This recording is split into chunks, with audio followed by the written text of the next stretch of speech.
What happens when a woman kisses her ex at a family party to prove a point, and her husband doesn't shout or fight, but quietly walks away with their children? How far can self-righteous pride go before lawful consequences arrive at the door? I'm Issa Lahart, 33, and I swear I didn't mean for any of this to turn into the circus it became. Everyone keeps acting like I planned to humiliate my husband, but that's not what happened. It was just a moment, one stupid, harmless kiss that somehow turned into a scandal. And now Daniel's gone. My kids barely look at me, and I can't walk into a grocery store without hearing whispers. People love pretending they know the full story, but none of them were in my shoes that night. None of them understand what it's like to feel unseen in your own marriage. Daniel and I used to be perfect. He was calm, reliable, the kind of man who always knew where he left his keys. I loved that about him once. I loved how safe everything felt. But somewhere between the school drop-offs, the bills, and the endless sameness of our routine, that safety started to feel like boredom. I'd look at him across the dinner table and wonder when we stopped having anything to talk about that wasn't about the kids or groceries. He'd ask about my day, I'd mumble something about meetings, and that would be it. Nights used to end with us laughing in bed. Lately, it was just him falling asleep while I scrolled through my phone. That's when Miles came back, the ex everyone warned me about, the musician with no savings, but a smile that could talk me into any bad decision. I hadn't seen him in nearly a decade, but when he messaged me about running into my sister at the market, I felt this stupid flutter in my stomach.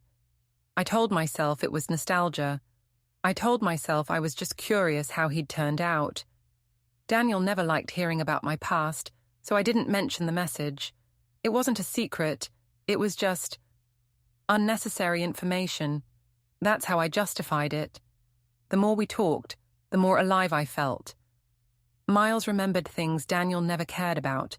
My favorite wine, that I used to write poetry, that I once dreamed of traveling through Italy. Daniel knew my schedule. Miles knew my spark. At least that's what I told myself when I started replying to his late-night texts. It wasn't like I was cheating. I was just catching up.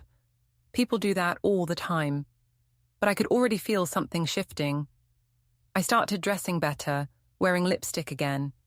When Daniel noticed and asked if I had a work event, I laughed and said I just wanted to look nice for myself. It wasn't a lie exactly, just not the full truth. When my mother's birthday came around and my sister suggested a big family dinner, I insisted on hosting. I said it was because I wanted to do something nice for Mom, but really I wanted to be seen. I wanted people to look at me and remember that I used to be fun. I didn't expect Miles to show up. June said she'd run into him and thought it would be hilarious to invite him. I told her it was fine.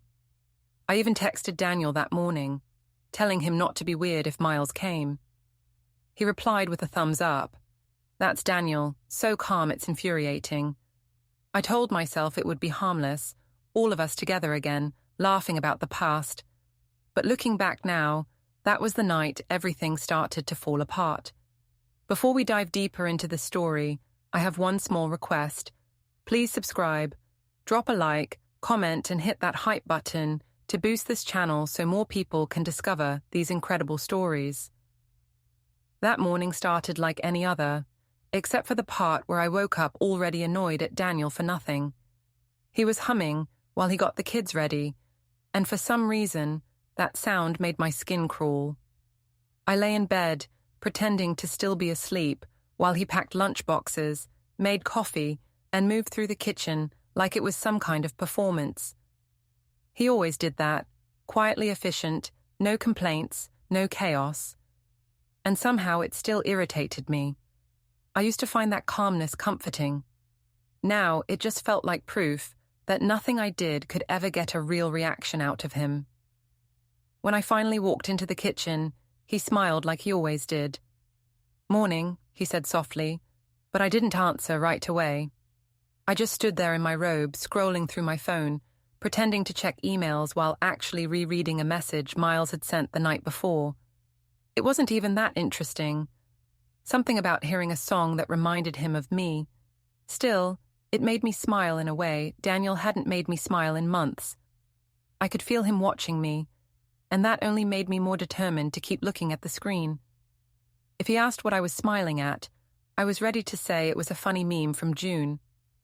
He didn't ask, of course. Daniel never asked. He just poured my coffee and set it on the counter beside me, like he always did. "You've got that meeting at 9, right?" he said, glancing at the clock. I nodded. He kept talking about the kids' school project and the weather forecast for the weekend. I half listened, half watched the bubbles swirling in my coffee, wondering when I started feeling so bored by my own life. When he kissed me goodbye, it was the kind of polite kiss people give their elderly relatives. I could smell his aftershave, the same brand he'd used for years, and suddenly I wanted to scream. He looked at me for a second, like he wanted to say something, but then he just smiled that calm, steady smile and said, "See you tonight." He picked up his keys, helped Ava with her shoes, and the three of them walked out the door. The house went silent. I took a sip of my coffee and scrolled straight to the top of my messages. Miles had sent another text, just 2 words, "Missed you." I laughed out loud, not because it was funny, but because it felt ridiculous and thrilling and dangerous all at once. I told myself it was harmless, just words. We were adults. We could talk like normal people without it meaning anything. But the truth was, every time his name popped up on my phone, I felt like someone had opened a window in a stuffy room. I texted back before I could think about it. "You always miss me when you're bored." He replied almost instantly, "Maybe I just miss the version of you who smiled more." That one made my chest tighten a little. I didn't reply. I didn't want to seem eager. Instead, I put my phone face down on the counter and stared out the kitchen window at the yard. The grass looked too long again. Daniel was supposed to mow it last weekend, but said he'd get to it soon. He always got to things soon, never when I actually wanted him to. I decided to take my time getting ready for work. I curled my hair, tried on 3 different blouses, and changed my lipstick twice. I wanted to look sharp, maybe even a little dangerous. It wasn't for Miles, or at least that's what I told myself. It was for me, for the version of me that still knew how to be interesting. By the time I got to the office, I was already in a better mood. My coworker Nadia looked up from her desk and smiled. "Someone's glowing today," she said. I just shrugged. Maybe I finally slept well for once. She laughed and said, "Or maybe you've got a secret." I smiled but didn't answer. I liked that she thought I might. The morning passed in a blur of spreadsheets and half-listened meetings. I caught myself checking my phone more than usual, hoping for another message from Miles. He didn't text again until just before lunch, still thinking about that song. I typed and deleted my reply 3 times before settling on, "You always did have bad taste in music." He sent back a laughing emoji, and somehow that small exchange made the rest of my day lighter. When I came home that evening, Daniel was already cooking dinner. He turned from the stove and smiled. "You look nice today," he said, and for a moment I almost softened. Then he added, "New lipstick?" And I felt defensive, like I'd been caught doing something wrong. "Can't a woman look nice without it being a thing?" I snapped. His smile faded just a little. "Of course," he said. "I just noticed, that's all." He turned back to the pan, stirring quietly. I hated how calm he stayed when I got sharp. It made me feel like the only unreasonable one. We ate mostly in silence. The kids talked about school, and Daniel asked them polite questions. I pushed food around my plate and kept glancing at my phone on the counter. When it buzzed once, I pretended it didn't, but I saw Daniel's eyes flick toward it. He didn't ask who it was. He just said, "Can you pass the salt?" in that same even tone that drove me insane. After dinner, he cleaned the dishes while I pretended to answer emails. In reality, I was scrolling through my messages with Miles again, rereading the short ones, wondering if I was imagining the tension between the lines.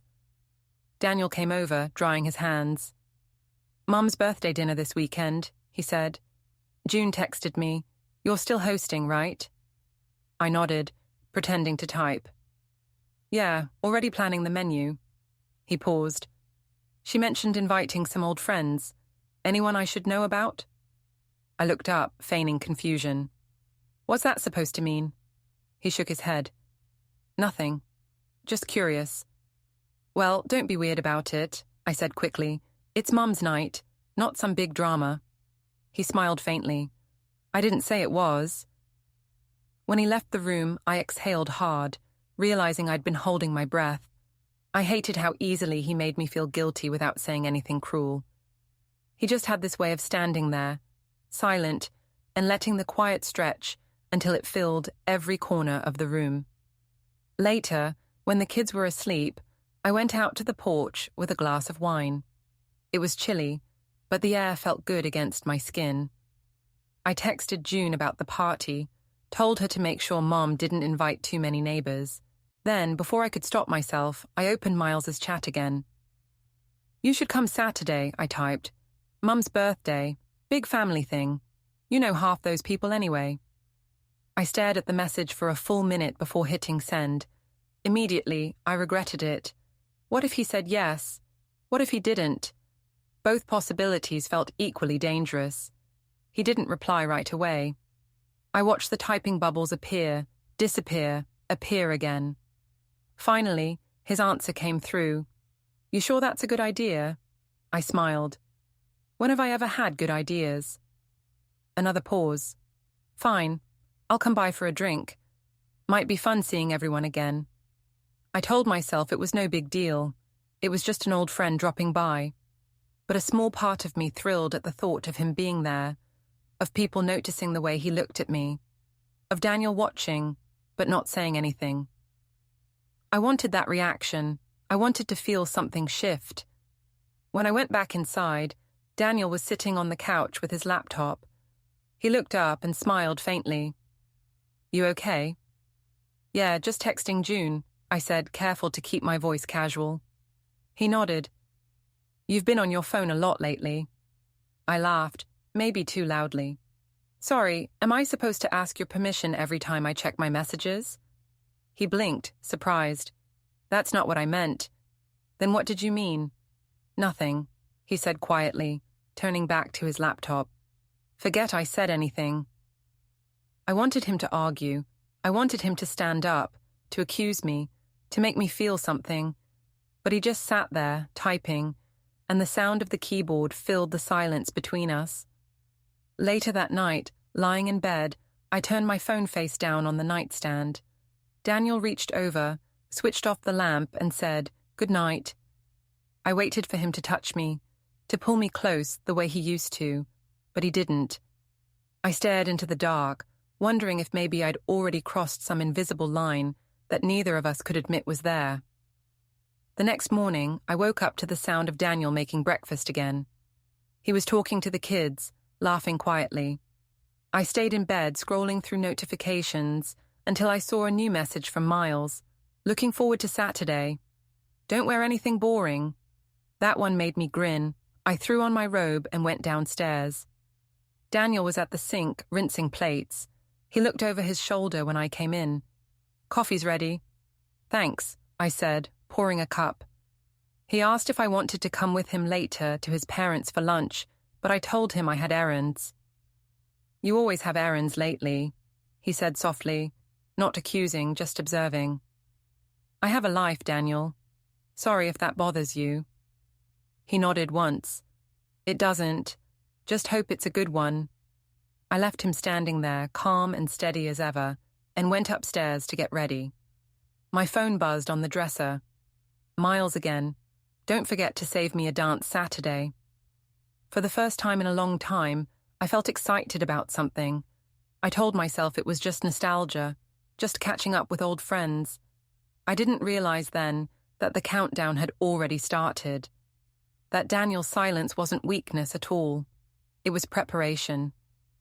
When I came back downstairs, Daniel was helping Leo tie his shoes. He looked up and smiled. "We'll be back before dinner."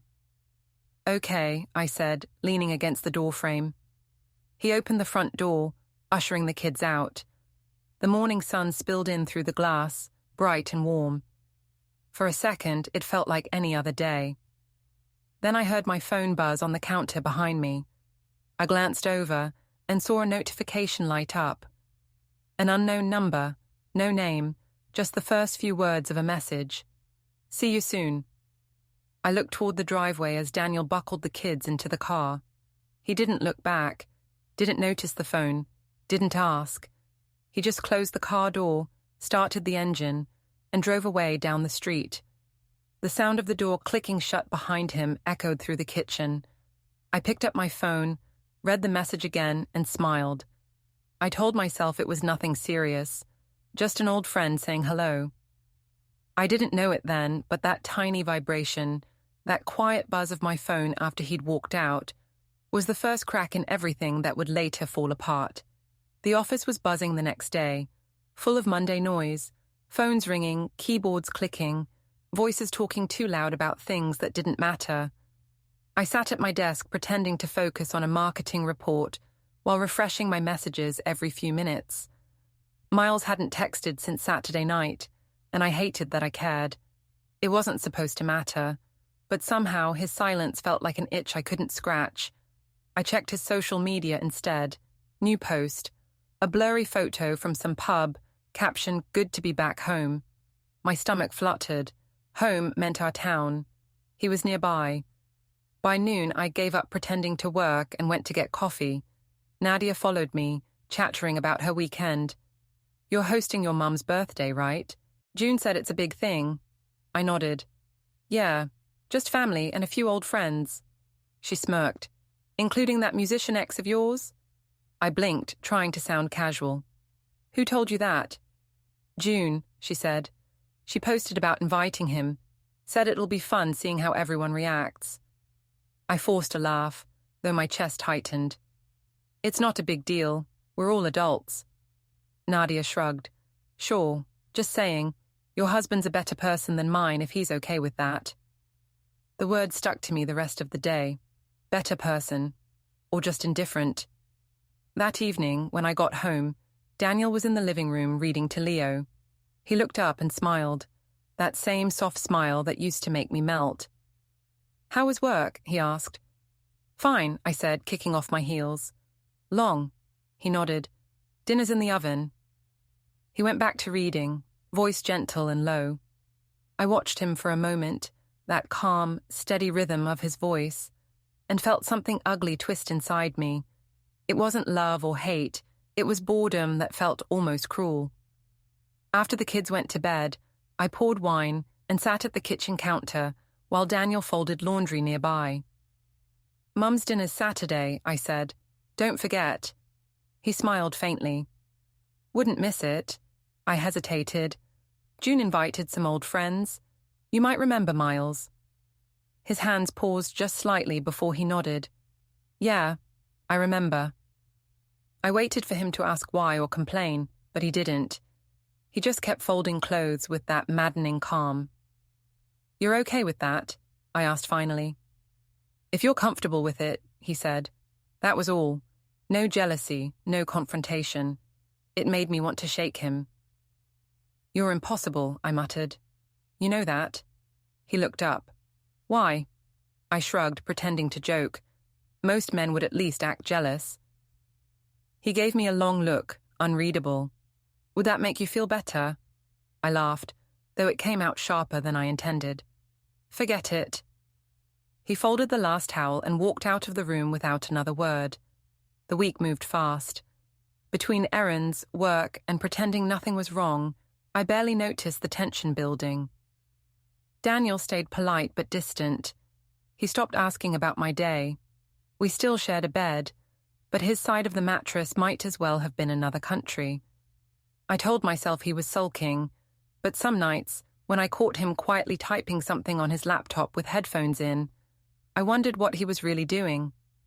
Saturday came, and the house filled with noise and people. Balloons, laughter, the smell of roasted chicken. My mother hugged me like everything was normal, but her eyes scanned the room, searching for Daniel. "He's in the backyard setting up the grill," I said, "like always." She smiled softly. He's a good man. I rolled my eyes. He's fine, Mom. You say that like he's a saint. She leaned closer. You're lucky he doesn't raise his voice, Isola. I didn't answer. I just poured more wine. Then Miles arrived. He walked in like he belonged there, wearing that same lazy smile that used to undo me years ago. My heart jumped, though I pretended it didn't. June squealed and hugged him. Everyone turned to look. Daniel came in from the yard, wiping his hands on a towel, and the second his eyes met Miles's, I felt something electric ripple through the air. Not anger, not surprise, just quiet awareness. He nodded politely and said hello, like they were co-workers meeting at a conference. Miles grinned. Long time, man. You look exactly the same. Daniel smiled back, but it didn't reach his eyes. Guess we both survived our 20s. The tension was polite, invisible to everyone else. Only I felt it, and in a twisted way, I liked it. We sat down to dinner.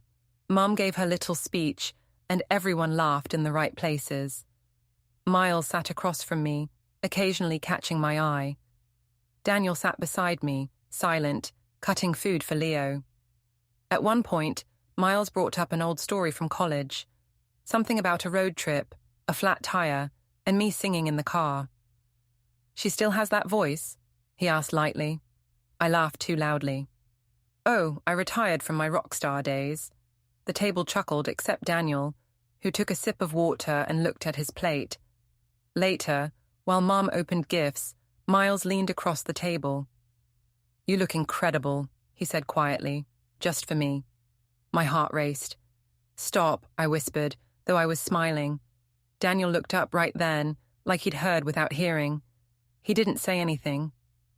He just gathered the plates and took them to the sink. When dessert came, June insisted on a group photo.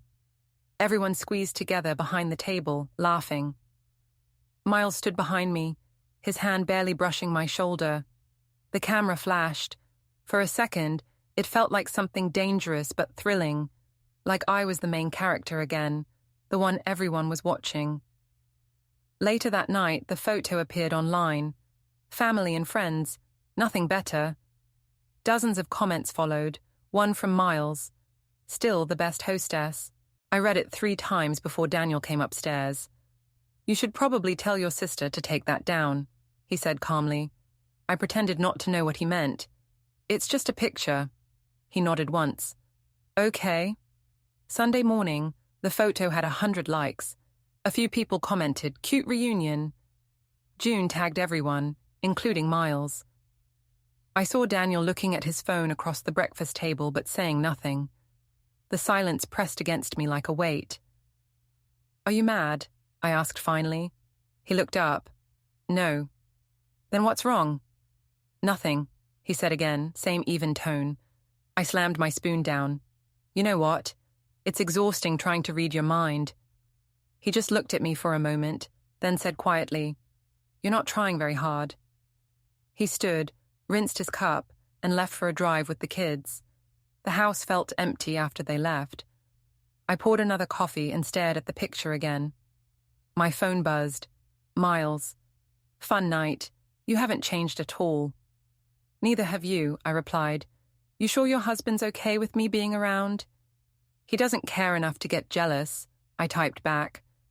Miles sent a laughing emoji, then another message. Maybe he should. That last line played in my head all day. Maybe he should. Maybe I wanted him to. Maybe I needed Daniel to prove he still cared. Because lately, everything he did, the patience, the silence, the calm, felt like indifference wearing a polite mask. That evening, when Daniel came home, I tried to bait him into talking. June wants to do another dinner soon, I said casually. Maybe invite more people next time. He hung up his jacket. Sure, whatever you want. You could at least pretend to care, I snapped. He looked at me for a long moment. Is that what you want, Isola? Me pretending? At least you'd be doing something, I said. He smiled sadly. I'm doing plenty. I hated that calmness. the way he never raised his voice no matter how sharp I got. It made me feel small, like the only loud one in the room. I went upstairs and locked the bathroom door, texting Miles again. He's impossible. Doesn't even react. Miles wrote back, maybe he's scared to lose his temper. Maybe he knows you'd use it against him. I stared at that message for a long time. He wasn't wrong, and that scared me, because somewhere deep down, I knew I'd been picking fights just to feel power again. Later, Daniel knocked softly. "You okay?" "Fine," I said through the door. "Kids are asleep." "Good for them." A pause, then, "You don't have to do this, you know." "Do what?" "Whatever game this is." That word made me snap. I opened the door. "Game? You think this is fun for me?" He met my eyes, steady as always. "I think you like seeing how far you can push." I wanted to slap him for saying that, mostly because it was true. Instead, I crossed my arms. "You're reading too much into everything." He nodded slightly. "Maybe." Then he turned and walked to our bedroom, leaving me standing in the hall feeling like the villain in a story I didn't realize I was writing. I slept on the couch that night, telling myself it was his fault. In the morning, when I got up, he was already gone. The house was quiet, except for the hum of the fridge and the faint vibration of my phone on the table. I looked down and saw a notification, a new tag on social media. Someone had posted more pictures from the dinner. One of me laughing at something Miles said, his face close to mine, our hands almost touching. The caption read, "Old chemistry never dies." My stomach dropped. The post already had comments. I clicked through them, half horrified, half fascinated. People were noticing. My mother had even left a polite heart emoji. That one hurt most of all. When Daniel got home that night, he didn't mention it. He made dinner for the kids, helped with homework, acted perfectly normal. I wanted him to bring it up, to demand an explanation, but he didn't. He just moved through the evening like a man who had already decided something and didn't need to announce it yet. After the kids were in bed, I followed him into the kitchen. "So, you've seen the pictures?" "Yes," he said simply. "And?" He looked up from rinsing a glass. "And what?" "Nothing to say." He turned off the tap, dried his hand slowly, then met my eyes. "What would you like me to say, Isola? That it hurt?" "It did." "That I'm angry?" "I am. But yelling won't change who you are." The calm in his voice made me shake. "You're unbelievable," I said. He nodded once. "I know." Then he walked upstairs. I stood there alone, the sound of the dishwasher filling the silence. For a second, I thought about apologizing, running after him, saying it was all a misunderstanding. But I couldn't bring myself to do it, because part of me still wanted to be right more than I wanted to be forgiven. When I finally went to bed, he was already asleep, turned away from me, breathing slow and steady.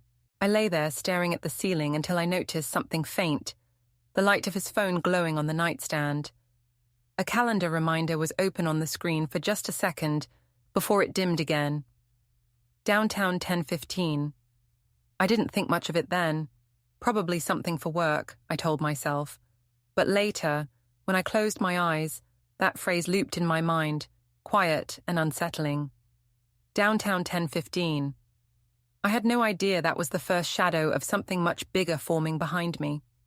The backyard smelled like grilled meat, sunscreen, and wine.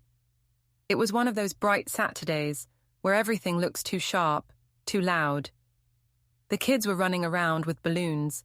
My mother was arranging platters on the table, and music played from someone's speaker. I had on a white dress that showed just enough skin to make me feel noticed. Daniel was by the grill, focused, quiet, like always. People loved that about him, dependable, calm. I used to love it too. Now it just made me feel invisible. I poured myself a drink and scanned the crowd. Miles wasn't here yet. I told myself I didn't care if he came, but my eyes kept darting toward the driveway. June was talking to our cousins about some TikTok recipe, laughing too loud, clearly watching me from the corner of her eye. "You nervous?" she teased when she caught me looking at my phone. I rolled my eyes. "Why would I be nervous?" She smirked. "Because he said he might drop by, and you keep checking the time." I shrugged. "I just want the food not to burn." Daniel came over then, handed me a plate of grilled vegetables. "Can you take this inside?" I nodded, though I didn't move right away. He looked tired, the kind of tired that sits in your bones. "You okay?" I asked. "Fine," he said. "Just a long week." He started to walk away, but I stopped him. "You're not mad about the photo thing, are you?" He shook his head. "Not mad. Just learning not to expect much." The words hit harder than I expected, but I laughed anyway. "You always talk like you're in a movie." He didn't laugh back. Then I heard the crunch of tires on the gravel driveway. Miles. I didn't have to look to know it was him. The shift in the air gave it away. He walked up carrying a bottle of wine and that crooked smile he'd always had. "Hope I'm not late," he said. My sister clapped her hands. "Just in time." Daniel looked up from the grill, gave a small nod, then turned back to the food. Miles winked at me. "You look grown." I smiled. That's one way to say old. "Not old," he said quietly, leaning closer. "Just sharper." People started gathering around the table for drinks. Miles slipped into conversation easily. He always had that charm. Everyone laughed at his stories, even my dad. Daniel stayed near the grill, flipping burgers like he wasn't listening, but I knew he heard every word. Miles started talking about the time we all went to the lake years ago, how I dared him to jump from the tallest rock. "She was fearless back then," he said, smiling at me. "Still is," June added, smirking. Everyone laughed. I smiled, pretending it didn't make my stomach twist. Later, someone suggested a game. Truth or dare, but classy, June called it. I rolled my eyes. "We're not in high school." "Come on," she said. "It'll be fun. Just light-hearted stuff." People gathered in a loose circle, drinks in hand. Daniel stayed on the edge, silent, holding Leo on his knee. Miles sat opposite me. "Ladies first," June said, handing me the empty bottle to spin. It landed on Miles. Everyone cheered. "Truth or dare?" June shouted. Miles grinned. "Dare." June's eyes lit up. "I dare you to tell the group your biggest regret." He looked straight at me when he answered. Letting something good go too soon. A few people made dramatic ooh sounds. My cheeks burned, but I laughed it off. "Oh, please," I said. "You let a lot of things go." "Not like that," he said, still looking at me. Daniel stood up quietly, told Ava to go play with her cousins. I pretended not to notice. The bottle spun again and landed on me. "Dare," June said immediately. I narrowed my eyes. "You're setting me up." "Obviously," she said, grinning. "I dare you to give someone a kiss." "Your choice." Everyone hooted and clapped. "No," I said, laughing. "We're not doing that." But they all started chanting my name, and the wine in my glass had made everything too warm, too loud. Miles raised an eyebrow, half daring me, half teasing. "Just for fun," he said softly. I looked at Daniel then. He was standing a few feet away, expression unreadable. The smart thing would have been to laugh it off and sit down, but something reckless in me wanted to see if I could make him react. Just once. So I turned, grabbed Miles's face, and kissed him. It was short, just a few seconds, but the crowd gasped like someone had dropped a glass. A few phones went up, laughter broke out, and someone shouted, "Get a room!" I pulled back, dizzy with shock and adrenaline. Miles looked stunned and pleased. I laughed too loudly, pretending it was a joke. "Relax, everyone, it's just a dare." Daniel didn't move. He didn't shout or throw anything. He just looked at me with this calm that felt colder than anger. Then he turned, walked into the house, and the sound of the screen door closing was louder than the music. For a moment, no one said anything. Then June burst into awkward laughter. "Wow, okay, that escalated." Someone tried to change the subject. I pretended to laugh along, but my chest was tight. My mother's voice cut through the noise. Isola. Just my name, flat and full of warning. I ignored her. It was just a dare, I said again. God, everyone's so uptight. People started whispering. Miles leaned in. Maybe I should go. Don't be dramatic, I said. But my hands were shaking. My mother followed me into the kitchen a few minutes later. What were you thinking? She whispered harshly. In front of your children? It wasn't like that, I said, fumbling with the wine bottle. Everyone knows it was just a game. She stared at me. Do you really believe that? I turned away, pretending to check the oven. Daniel will calm down. I don't think calm is your problem, she said quietly, then walked out. When I went back outside, Daniel was gone. The car was missing from the driveway. So were the kids. June tried to make a joke about it. Maybe he just went for ice cream. But no one laughed. Miles stood awkwardly by the fence, eyes on the ground. I took a deep breath and said, "He'll be back." My voice didn't sound convincing, even to me. As the guests trickled out, I smiled and thanked everyone for coming, pretending not to notice the looks they gave me. When the last car drove off, I sat on the porch steps, staring at the street. The house was quiet again, except for the crickets and the faint buzz of my phone inside. An hour later, I finally went in. The kids' shoes were still by the door, their half-finished drinks on the counter. Daniel's wallet was gone, his charger too. I called him once, then twice, straight to voicemail. I texted, "Where are you?" No reply. June called 10 minutes later.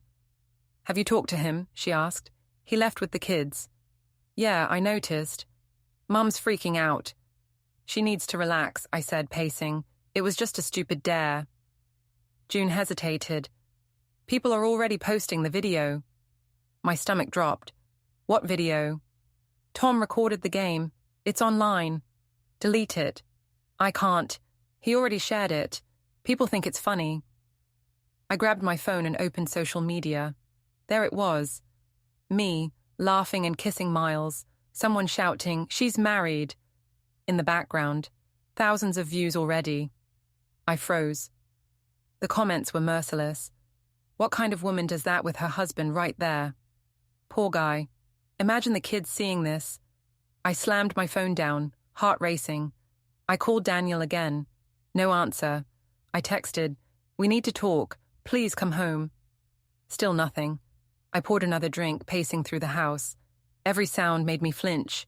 The hum of the fridge, the tick of the clock. Around midnight, the front door opened. I turned, relief flooding through me, but it was just my mother. "He's not coming back tonight," she said softly. "He called." "What did he say?" "That he's at his parents' with the children. He said you'll talk when things calm down." I rolled my eyes.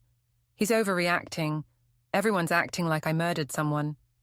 She looked at me for a long time. "You humiliated him in front of his family, Isola." "It wasn't that deep."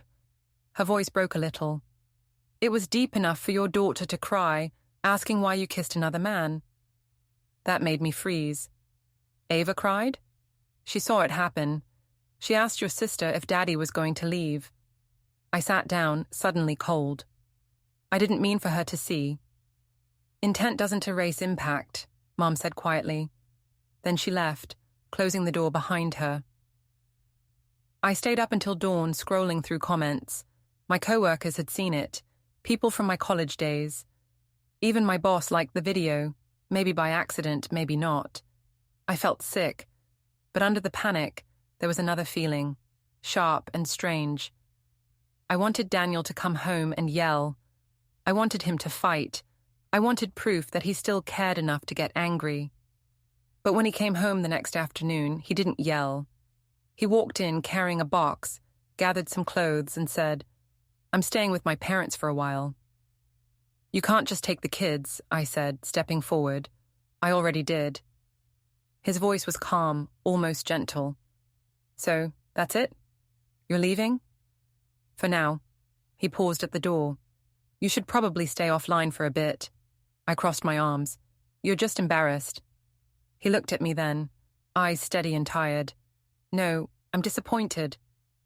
Then he left again, shutting the door softly behind him. The quiet afterward felt heavier than shouting. I sat on the floor for a long time, staring at the empty space where his shoes used to be. I thought about calling Miles, but what would I even say? That my life was falling apart because of a joke. He'd probably just say something clever and distant. Outside, the streetlights flickered on. Somewhere in the distance, I heard a car door slam. I picked up my phone again and scrolled through the video one more time, like watching someone else's mistake. The last frame froze on my face, eyes half closed, laughing, clueless. Then a new message popped up at the top of the screen. Unknown number, 1 new voicemail. I pressed play. Daniel's voice came through, calm and low. We'll talk soon. I just need some space to think. The message ended there. I stared at the phone, heart pounding, waiting for it to buzz again. For a while, nothing happened.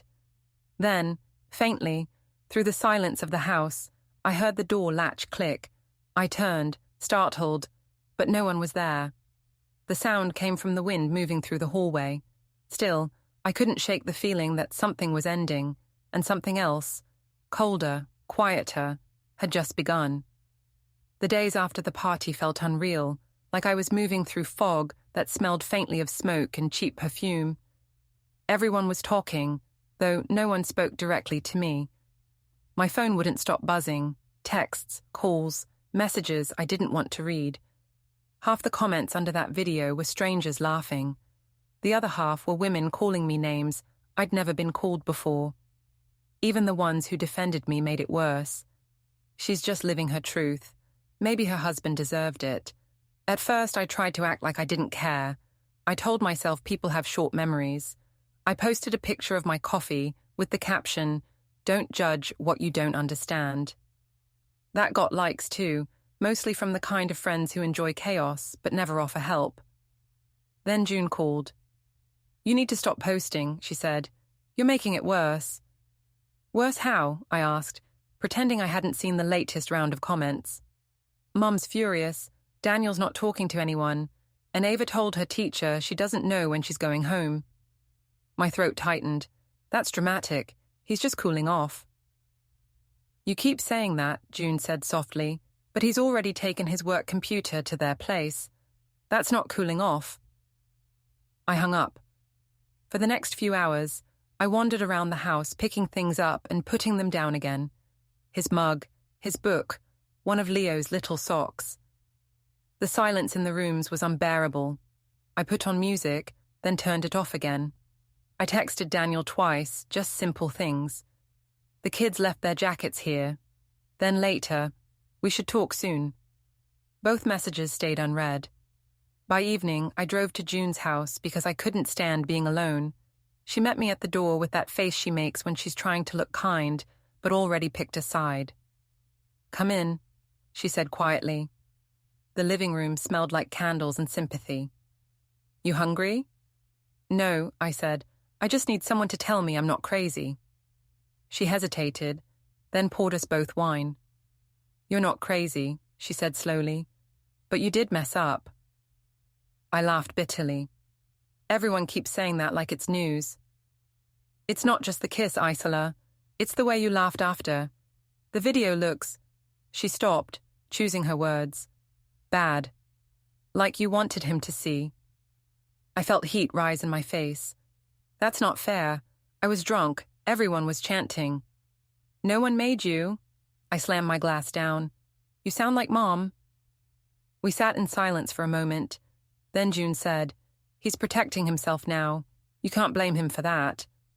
"Protecting himself," I repeated. "From what? From me?" She nodded gently. "From whatever version of you he doesn't recognize anymore." I left before she could say more. The next morning, I went to the playground, hoping Daniel would bring the kids there like he used to. I waited on a bench, pretending to check emails while scanning every car that pulled in. After half an hour, I saw them, Ava and Leo running ahead, Daniel walking behind with a backpack slung over one shoulder. He saw me and paused. The kids spotted me first. "Mummy," Ava shouted. I stood quickly, waving, heart hammering. Daniel followed them slowly, calm as ever. When they reached me, Ava hugged my leg, but Leo hung back. "Daddy said we're going to Grandma's after," Ava said. Daniel nodded politely. "Hi, Isola?" His tone was formal, like we were neighbors discussing the weather. "Can we talk?" I asked quietly. "Not now. Let them play." I watched the kids climb the jungle gym, my eyes burning. "You're really going to do this?" I whispered. He didn't look at me. "Do what?" "Make me the villain in front of everyone." "I'm not making you anything," he said calmly. "You're doing fine on your own." That stung more than shouting would have. "It was just a game, Daniel. People kiss their friends all the time." He finally looked at me. "Our daughter saw it." His voice stayed even. "She asked me if she did something wrong to make you mad at me." For a moment, I couldn't breathe. "She'll forget," I said weakly. "Kids do." He shook his head. "Maybe, but I won't." When the kids ran back toward us, he stood. "We have to go." I reached for his arm, but he stepped away. "Please, Daniel, don't do this." "I'm not doing anything," he said softly. "I'm just choosing peace." He led the kids to the car. I watched them drive off, hands trembling. That night, I tried to distract myself by going to the supermarket. Bad idea. 2 women from my old yoga class were there. They smiled politely, then whispered as soon as I turned my back. I caught a glimpse of my own reflection in the freezer door. Makeup smudged, eyes tired, and barely recognized myself. As I reached for a carton of milk, someone nearby murmured, "That's her." I froze. Then I laughed, too loudly, pretending I hadn't heard. When I got home, I found a brown envelope on the counter with Daniel's handwriting on it. Inside were the kids' school forms and a note. "Please sign and leave on the porch tomorrow." "I'll pick them up." No greeting, no closing. Just neat handwriting, as if we were business partners finalizing a transaction. I called my mother. She answered on the second ring. "Mum, he's being ridiculous," I said before she could speak. "He's treating me like a stranger." "Maybe that's how he feels," she said gently. "Can you blame him?" "Yes," I snapped. "He's the one who walked out." There was a long pause. "Isola," she said finally. "Sometimes leaving is the only way to stop the damage." I hung up. The next morning, I brought the signed papers to the porch and sat there for a while, waiting, though I told myself I wasn't. When Daniel's car pulled into the driveway, I stood quickly. He got out, expression neutral. "I just came for the forms." "You could at least come inside," I said. "No need." He picked up the envelope, thanked me, and turned to leave. "That's it?" I asked. "That's all you have to say to me?" He hesitated at the car door. "I said enough the night you kissed him." "So you're just done?" "For now." He drove away without another word. I went back inside and burst into tears, though I wasn't sure if it was sadness or anger. Maybe both. I hated that he got to look noble while I looked reckless. I hated that he stayed calm, because it made me look like the only unstable one. Later that day, I got a message from June. "Mom doesn't want you to come to Sunday dinner this week. She thinks it's best if things cool off." I stared at the text, feeling something cold settle in my stomach. My own mother was taking his side. That night, I posted another story online, just a photo of the backyard, empty now, with the caption, "People forget too fast who made the memories." It felt poetic until someone commented, "You made the wrong kind of memory." By Monday, the whole office knew. Nadia cornered me in the break room. "You okay?" she asked in that tone people use when they already know the answer. "Fine," I said. "Just tired." "Listen," she said gently, "HR wants to check in. They said it's about optics." My stomach sank. "Optics?" "You know, public stuff. The video's kind of viral." I sat through the HR meeting, nodding politely, while they talked about professionalism and digital image consistency. I wanted to scream. They didn't care about my job. They cared about gossip. When I came home, I saw Daniel's car parked outside. For a split second, hope flared. Maybe he'd changed his mind. But when I went inside, he was just in the hallway collecting a few more things. "What are you doing here?" I asked. "Getting my books," he said, "and the kids' clothes." He didn't look angry, just careful. Every movement deliberate, every word measured. "I don't understand why you're acting like this," I said. "We can fix this." He shook his head. "You can't fix something you refuse to see as broken." I laughed, bitter and sharp. "You sound like a therapist." "I've been talking to one," he said quietly. That shut me up. He added, "I don't want to fight anymore, Isola. I'll handle everything properly." The way he said properly sent a chill through me. What does that mean? It means I'm done reacting. He picked up the last box, walked to the door, and looked back at me once. "Take care of yourself," he said. Then he left. When the door closed, I stood there frozen. The silence felt final this time. I noticed the calendar on the wall, his neat handwriting marking old reminders: dentist, school play, grocery day. There was a new one written faintly in pencil, downtown 10:15. I stared at it for a long time, unease curling low in my stomach. The house was too quiet, too clean. I went into our bedroom, sat on the edge of the bed that still smelled faintly of him, and opened my phone. Miles had texted earlier. "Rough week? Want to grab a drink?" I started typing, "Not now," then deleted it. Instead, I wrote, "Maybe later." I didn't want to be alone, but when I imagined sitting across from Miles, listening to him make clever jokes while my life cracked apart, I felt tired. I set the phone down, turned off the light, and lay in the dark. Somewhere downstairs, the refrigerator hummed, and I thought of Daniel's quiet hands labeling folders, his patient voice saying he'd handle things properly. I told myself he was bluffing. He always calmed down eventually. That was his pattern. He'd let the storm pass, then forgive me like he always did. But deep down, I knew this time was different. His silence didn't sound like retreat. It sounded like planning. The next afternoon, June dropped by without warning. "You look awful," she said gently. "Thanks," I muttered. "I just wanted to check in. Mum's worried you're isolating." "I'm fine." "Daniel called me," she said. "He said he'll be sorting some things soon. He didn't explain, but he sounded resolved." "Resolved," I repeated. "He's dramatic." June sighed. "He's organized. There's a difference." She stayed for tea, then hugged me before leaving. "Don't make this harder on yourself," she said softly. When the door closed behind her, I looked around at the empty rooms again.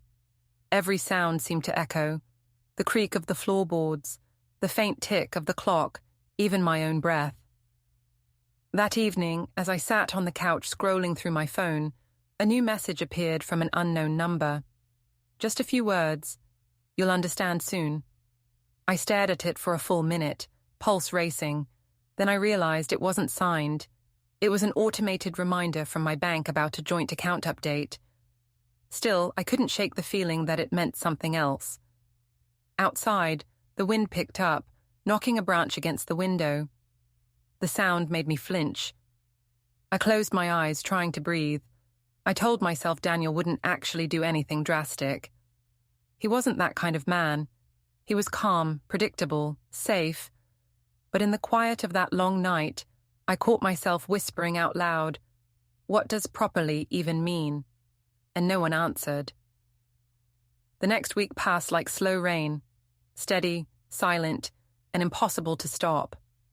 I kept telling myself Daniel would come home soon, that he just needed to calm down. That was what he always did: cool off, reset, forgive. But the days stretched, and he didn't call. Every morning I woke up checking my phone, expecting some kind of message, even an angry one, and every morning there was nothing. People at work had stopped whispering when I entered the room. They just looked away now. That kind of silence was worse. My boss called me in for a quick chat. and smiled too much while explaining that the company was restructuring the social media expectations of staff. I knew what that meant. The video had reached clients. I smiled back and said I understood. Inside, I was burning. That night, I went home and poured myself a drink, then another. The house felt wrong without the noise of the kids. I'd forgotten how quiet space could feel when no one needed you. Every surface looked too neat, like Daniel's order still lingered in the air. On the counter sat a pile of envelopes. He must have dropped them off when I wasn't home. They were all labeled in his careful handwriting: utilities, mortgage, kids' medical. There was one more with no label, just a single word: household. I stared at it for a long time before opening it. Inside was a list: expenses, passwords, account balances, all neatly printed. I should have felt grateful. Instead, I felt insulted. It was like he was preparing me for a life without him, like he'd already decided I couldn't manage it. I crumpled the paper and threw it in the bin. Then I picked it back up, smoothed it out, and hid it in a drawer. I couldn't explain why. The next morning, I woke to a text from June. Daniel stopped by Mum's, said he might start moving things next week. "Are you okay?" I typed back, "He's being dramatic," then deleted it. Instead, I wrote, "Fine." Later, at work, Nadia cornered me near the coffee machine. "Heard you're on your own now," she said. "You holding up?" "I'm fine," I repeated. She gave a small smile. "You don't look fine." I said I'm fine. She raised her hands. "Okay, just checking." Her pity made me want to scream. That weekend, Daniel dropped the kids off for the afternoon. When he pulled up, I was standing by the door trying to look casual. He got out, opened the car doors, helped them carry their little backpacks inside. He looked clean, rested, infuriatingly composed. "Thanks," I said, forcing a smile. "You can come in for coffee if you want." "No, I'll wait in the car," he said. "Suit yourself." Ava hugged my leg. Leo gave me a polite little wave. Daniel crouched down and said something to them in a low voice, too quiet for me to hear. Then he straightened up. "I'll be back at 6, he said. "You could stay for dinner," I said quickly. "They'd like that." He shook his head. "We have plans." "Plans? With who?" "With my parents." I bit the inside of my cheek. "Right, of course." He turned to go and I called after him. "You're not even going to talk to me?" He stopped but didn't turn around. "About what?" "About us." He turned then, eyes steady. "There's nothing left to talk about until you stop pretending this was a misunderstanding." "It was," I shouted. "I made a mistake, but you're acting like I ruined your whole life." He looked at me for a long second. "You didn't ruin my life," he said quietly. "You just removed yourself from it." Then he got in the car and drove off. I stood there staring at the empty street, hands shaking. Inside, the kids were already pulling out toys, arguing about which cartoon to watch. I plastered on a smile and sat with them, pretending everything was normal. Every few minutes my eyes drifted to the window, half expecting his car to reappear. It didn't. That night, after I put the kids to bed, I sat on the couch scrolling through my phone. Miles had messaged again. "You ghosted me. Should I take the hint?" I stared at it for a while, then typed back, "Busy week. Things got complicated." He replied instantly, "I can make things simple. Drink tomorrow?" I didn't answer. Instead, I went upstairs and opened the drawer where I'd hidden Daniel's household folder. The list was still there, perfectly folded. Something about the neatness of it made my stomach twist. I noticed a small sticky note attached to the back. "Appointment, downtown 10:15. The same words from the calendar. My pulse jumped. I told myself it was probably work-related, but the timing, Saturday morning, made no sense. The next few days blurred together. Work, empty dinners, endless thoughts looping in my head. I started waking up in the middle of the night, convinced I heard the kids calling my name. One night, I dreamed Daniel was standing at the foot of the bed, holding a clipboard and saying, "Everything's documented now." I woke up sweating, heart racing. By Friday, I couldn't take the silence anymore. I called him. He answered on the third ring. "What is it, Isola?" His tone was calm, polite. I need to know what's happening. You're scaring me with all this distance." "I'm not trying to scare you." "Then talk to me." "Come home," he sighed. "We're past that." "Past what?" "This version of us." I pressed my forehead against the wall. "You're acting like you're filing for divorce or something." He didn't answer right away. Then he said, "You always jump to the dramatic version." "Then tell me I'm wrong." He paused again, and in that pause I felt something settle, like the world had shifted a little. "I'm not going to argue," he said finally. "I'm going to handle this properly." My throat went dry. "What does that mean?" "It means you'll know soon enough. I'll call before I stop by." "Stop by for what?" "For what's left." The line went dead. I sat there staring at the phone, heart pounding. I wanted to throw it, to scream, to call him back and beg. Instead, I poured another drink. The phrase "handle this" properly played in my head over and over. It sounded so final, so controlled. The next morning, June came over. "You need to pull yourself together," she said, setting grocery bags on the counter. "Mum's worried." "I'm fine," I said automatically. "Stop saying that," she snapped. "You look like you haven't slept in a week." "I haven't," she sighed. "You could still fix this, you know. Apologize." "Mean it." "I already said sorry." "Not really," she said. "You defended yourself. That's not the same thing." I laughed bitterly. "He doesn't want an apology. He wants control." She studied me. Or maybe he just wants peace. When she left, she gave me a long look. "He's serious this time," she said quietly. "Whatever he's planning, it's not revenge. It's closure." That word made my stomach twist. That night, I couldn't sleep again. I kept hearing faint noises, the hum of the printer upstairs, the soft whir it makes before spitting out a page. I went up to check, but there was nothing there, just Daniel's old desk with papers stacked neatly beside his laptop bag. He'd left a small notebook open, filled with tidy lines of handwriting. The page at the top read, "Accountability log, evidence, dates, statements." My breath caught. I slammed it shut and backed away. Evidence? For what? I went downstairs, poured another glass of wine, and told myself he was bluffing, dramatizing like always. He wouldn't actually do anything.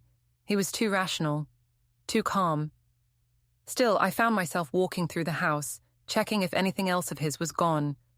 Half the books, a few framed photos, his jacket from the hall closet. Not everything, just enough to make a point.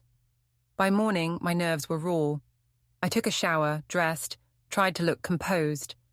When I opened my phone, there was a message from Daniel. Just one line. "I'll stop by this weekend. Don't make it harder than it needs to be." I stared at it for a long time, then typed back, "You can't just erase me." I deleted it before sending. All day I kept picturing him, quiet, deliberate, making lists somewhere in his parents' kitchen. I imagined his mother nodding approvingly while he sorted papers, his father telling him he was doing the right thing. The thought made me furious. I wasn't the villain here. Everyone makes mistakes. Why was I the only one being punished for mine? Saturday came. I stayed home, jittery, pretending to clean. Noon passed, then 2, then 5. He didn't show.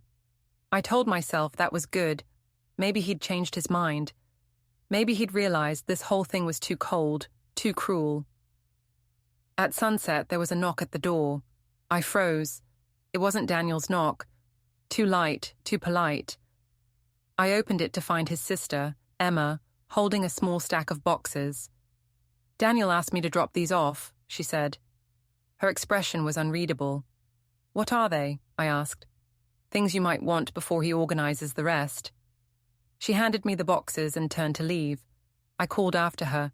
"He's being ridiculous, you know that." She looked back. "He's being careful," she said softly. "You should be too." When she was gone, I carried the boxes inside and opened them one by one.